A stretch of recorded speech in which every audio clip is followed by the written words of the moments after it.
ইন্নাল কবরু ইয়াকুলু কুল্লা ইয়াউম, নিশ্চয় প্রত্যেক দিন প্রত্যেকটা মানুষকে কবর আহ্বান করে। কি বলে আহ্বান করে? সে বলে আনা বাইতুল গুরবা। ও দুনিয়ার মানুষ শোনো, আনা বাইতুল গুরবা, আমি হচ্ছি একাকিত্বের ঘর। আনা বাইতুল ওহদা, আমি হচ্ছি নিঃসঙ্গতার ঘর। আনা বাইতুত তুরাব, আমি হচ্ছি মাটির ঘর। আনা বাইতুদ দুদ, আমি হচ্ছি কীট পতঙ্গের ঘর।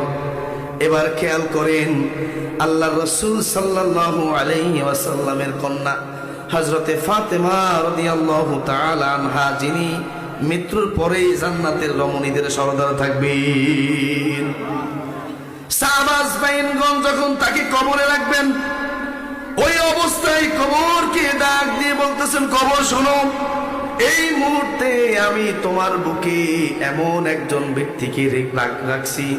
ওই ব্যক্তিটা হচ্ছে আমাদের শেষ নবী, যিনি সমস্ত মানুষ জান্নাতীদের সরদার।